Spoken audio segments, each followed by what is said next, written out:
well, I have been the New York State PTA Resolutions Coordinator. We actually finish around convention, so there will be somebody taking over for me, but I've been one for the past 2 years.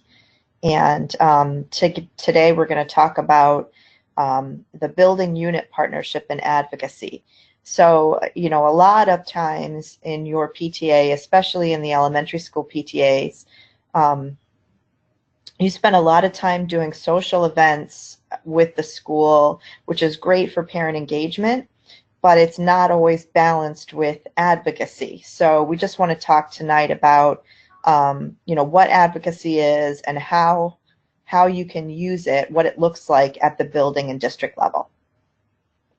So advocacy is an activity by an individual or a group which aims to influence decisions within political, economic, and social systems and institutions, which is kind of a big way of saying you're speaking up on behalf of others, right? So the agenda we're going to follow today is we're going to talk about what it means to be an advocate. We're going to talk about how to understand your members' concerns, how to raise issues within your building and your district, and then we're going to go through some real-world examples. And what we'll do, I'll go through a couple, and then if anybody who's on the call has any examples they would like to run through, we can do that as well. So what it means to be an advocate. It really means raising your hand and getting involved. It means speaking up on behalf of yourself or others to achieve a certain goal. So for example, if your child is struggling, let's say with testing or with homework, and you schedule an appointment with the teacher and you go in to speak to the teacher about how your child can be more successful, that's advocating, right? You're advocating for your child.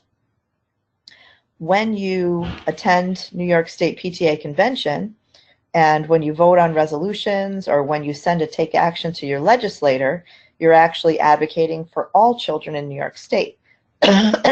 Sorry. So representing members' concerns, you know, one of the things that that a lot of PTAs struggle with is how to get member input. So the first step in making sure that you're actually representing your members' concerns is assessing how you're getting your member input. Are you surveying your members once a year to find out what concerns them, or even more often? Are you asking for input on topics before PTA meetings, like sending out an agenda and asking if anybody has any specific things that they want to cover at the meeting?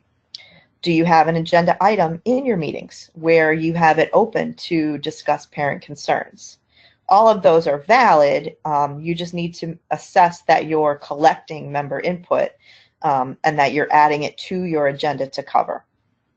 And then step two, once you've identified member concerns, your job then is to assess who's able to help address those concerns, gather any information ahead of time that's available, including PTA positions that might help. So one example might be if you have a concern about some bus safety things going on in your district, you can go out to the New York State PTA website, and we have resolutions around bus safety. So you can take a look at what New York State PTA members have already voted on to support for resolutions, and you can use some of that information as well as you're gathering your information ahead of time. And then set up a time for discussion, either directly with an administrator, if it's really an administrator kind of concern, or at an advertised meeting if it requires discussion. So one thing that might be just directly with the administrator might be parent concerns that have been raised to you about a specific teacher, right? Some behavior with a specific teacher or something like that. You might want to bring that directly to the administrator. But if it's a concern, again, about bus safety or some procedure in the school, you might want to have a discussion at a meeting, and you might want to advertise that to talk to the administrator and anybody that they feel can help at an advertised meeting. And then at the end, because we all know most of your members are probably not actually going to attend the meeting, you want to make sure that you're communicating, either putting out an email to your members about what the concern was, what the discussion was, and what the outcome was, or posting to your Facebook page or your Facebook group, whatever you do to communicate to your members. Make sure you're closing that loop and circling back out and communicating back to them. So the next topic we're going to talk about is how to raise issues in your building or in your district. So identifying the concern is the first step. And then assessing, is it one that needs to be addressed at the building or at the district level? Who it is who can help you with the issue, kind of collecting all of the information around the issue. And then doing some research. We kind of talked about this a little bit earlier. Does the PTA have a position on this? Are there laws that address it? Are there state education department policies that address it? You know, you have to sort of do a little bit of research to understand where your school, building, or district stands with respect to what the laws are, what the policies are, etc. And then have a plan or a goal. What do you want to have happen? Do you just want to know what the building or district is doing? For instance, for that is, let's say that your district has a wellness policy and you don't perceive, or your unit doesn't perceive, that they're actually abiding by the wellness policy. So maybe all you want is for somebody to come in and do a presentation to you, to your unit, on how it is that the district is implementing the wellness policy, right? That's a very valid advocacy. There's no real outcome you're looking for necessarily, but it's information you want that you don't have. Or do you want to see a change implemented? So maybe you have a concern about school lunches and about how the, you know, what the district is choosing to feed the children. So you might get information on what they're using, and you still might then have feedback to say, you know, we want to see some changes, and then you address that with them. So you want to understand what you're looking for before you raise an issue. And all of these things should be done before you go in to start to speak to somebody. So we'll talk about a few real world examples, and then, you know, and then if anybody has any specifics that they have a concern about or anything that they want to share, we can open it up. So we had a district in our region who was sort of a centralized rural district. So they were busing kids in from several towns. And the people at the school, the parents, did not feel that they really knew who was attending the school, because they were receiving, oh, I'm being told that the PowerPoint is not advancing. So let me see. Can you see the real world examples now? Yeah, it's up now. Yes. Okay. All right. So somehow when I put it on slideshow, it stayed on the first slide. I apologize for that. Hopefully you all have a copy of it from the link that you were sent as well. So I'll just stay here. So this rural district their parents felt that they didn't know who all was in the building with their kids, because it had been a consolidated district of a bunch of towns. And they had a poor relationship with the district. And so they felt like nobody was listening to them, and they were about to shut down their PTA. They were about to, you know, the school district was having quite a bit of trouble.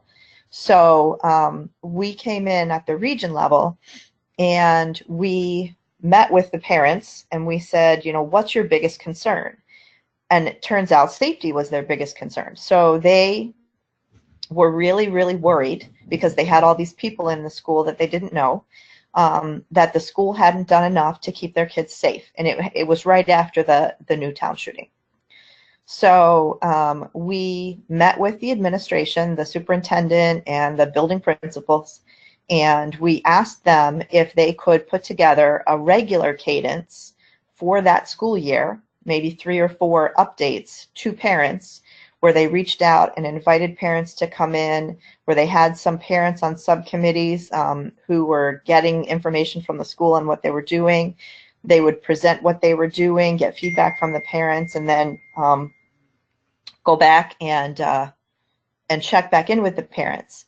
And this actually was a huge win for the PTA, and really did went a long way in building a very, very positive relationship between the PTA and the administration. Previous to this, the administration felt all the PTA was doing fundraisers, raising money from people who couldn't afford to keep paying for fundraisers. So advocacy was really what the parents were looking for. Advocacy was what the administration was looking for. And when the PTA figured out how to bring those things together, it strengthened the school and the PTA dramatically. Another advocacy, real world advocacy situation was there was a redesign of the school parking lot at one of our middle school, high schools. And parents noticed as they were coming to pick their children up that children were walking in front of moving vehicles, and the buses were blocking the views of some of the children walking and everything. So they were very concerned about the safety of the kids in the parking lot. They went to the administration. We went to the administration. We talked to them about what we could do to make the lot safer. Had several parent staff meetings to discuss how to redesign the lineups and really strengthen, again, that PTA administration relationship. So it's not about just complaining and about expecting somebody to do something. It's about partnering up with your building to resolve an issue that impacts your children. So I'm going to stop there for a second. Does anybody have any real world examples they want to talk about?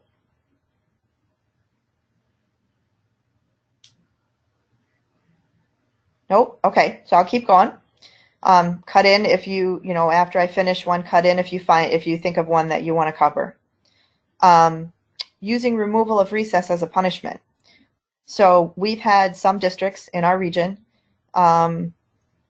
decide to keep certain students inside to do remedial reading or math or whatever work if they were speaking in class or not paying attention or doing certain things that the teacher didn't like.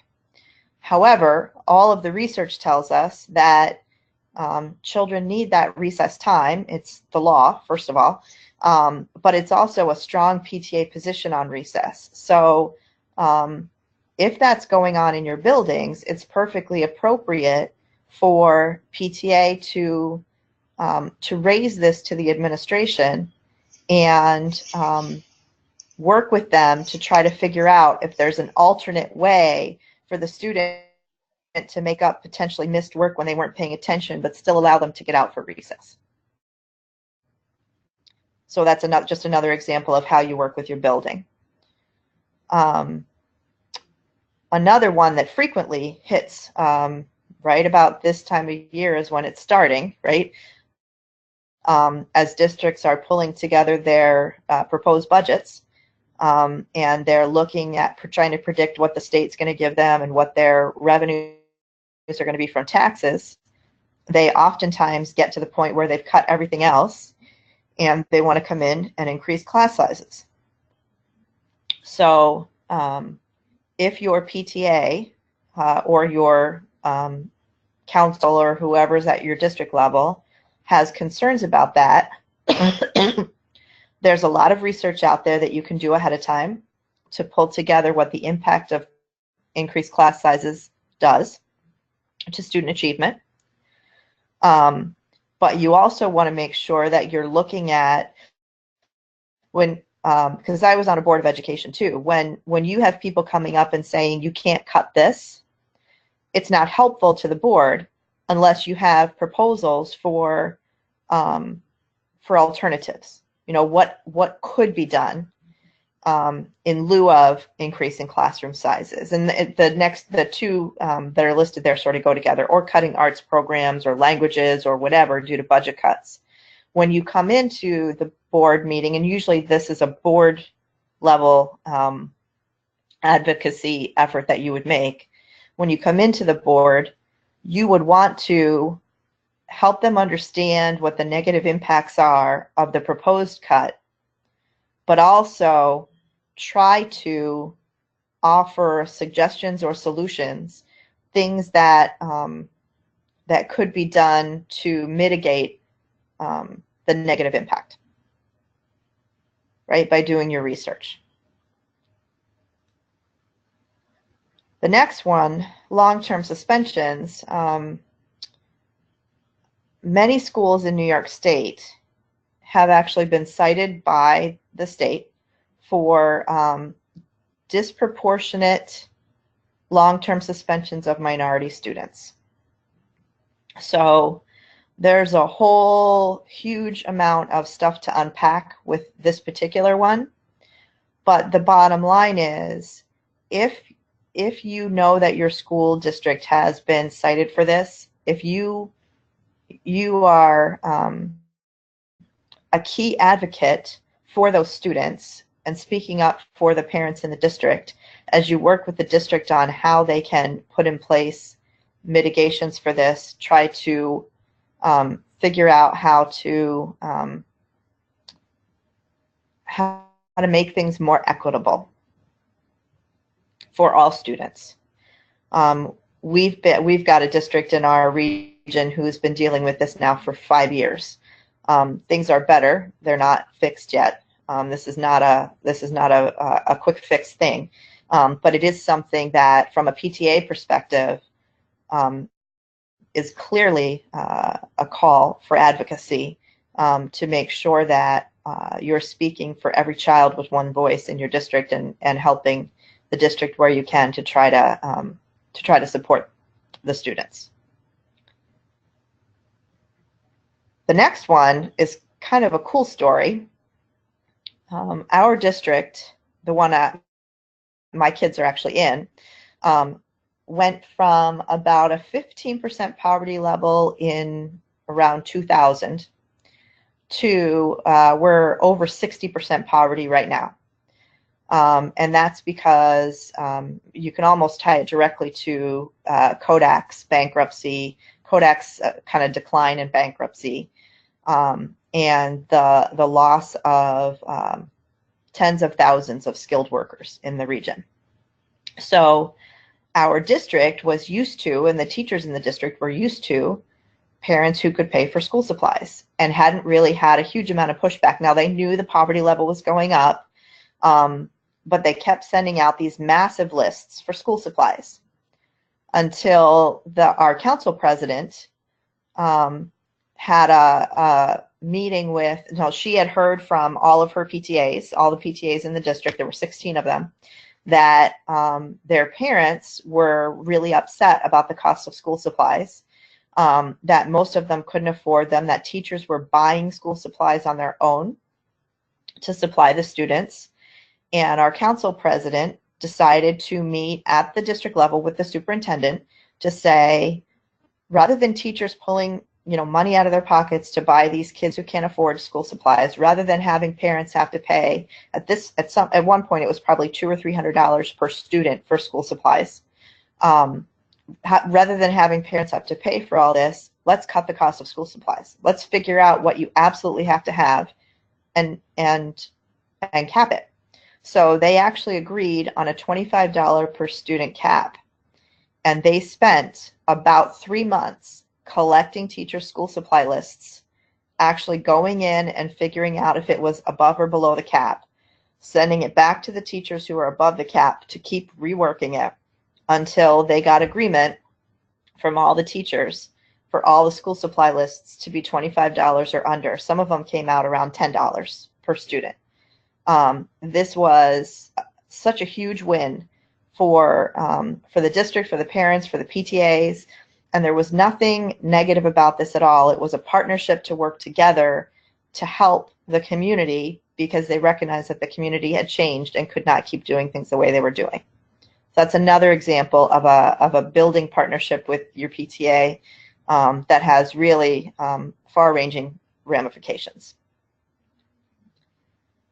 And then the last one, sort of on a negative basis, many schools try to use PTAs as their personal pocketbooks, right? The principal will often tell the PTA, I need you to give us money for X, Y, and Z, or teachers will ask you to fund things like, okay, so we had in our district planners, right? The school district had cut planners out of their budget because of the tax cap and insufficient revenues to pay for the planners. So they turned around and asked all of their PTAs to supply the planners instead. That's actually not really a PTA, a valid PTA expense. If something should be part of a building budget, it really shouldn't be part of a PTA budget. So when we just give in and fund the teachers, then we are putting a further burden on, taxpayers. Parents are taxpayers of something that the district should be trying to resolve with the state, or escalating if they don't have enough resources. We're doing things, we're covering up the problem instead of helping to escalate the problem. So if the schools are cut so much that they can't afford planners, and planners are really important, what we should be doing is going to the Board of Education and escalating that issue and seeing if you can get a grant for them, or seeing if there's something that the board can do to help advocate for more money for the district or something. So it's similar to playgrounds, right? PTAs will raise money for playgrounds, but technically a playground is a district's expense. It's part of their building and facilities expense. PTAs should not be raising money for playgrounds. Even if the playground is not safe, PTA should be advocating to the Board of Education to put in a safer playground, to allocate funds for it. If the district needs to, they should be going to the taxpayers to raise capital funds for facilities changes that need to be made, but it should not be the PTA's job to raise money for that. And those are the ones that I came up with ahead of time. Does anybody else have any they want to share? Or any questions?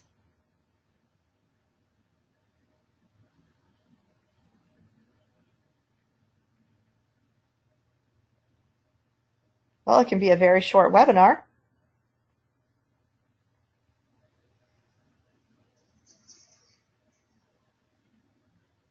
Okay.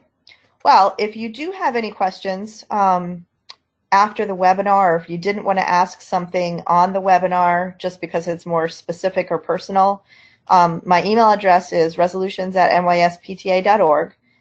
Feel free to reach out to me, and if I have already moved on and the next resolutions coordinator is there, they will also be able to answer you. So this is the best email address to try to get answers to any questions you have. If things come up over the year, if somebody asks you something, is it appropriate for a PTA to do X or Y? Feel free to reach out. And at the end of the day, the goal really is to make sure that we're building partnerships in advocacy with our districts and our buildings. And we do that through positive interactions and through working together to come to solutions. That's really the message of this webinar.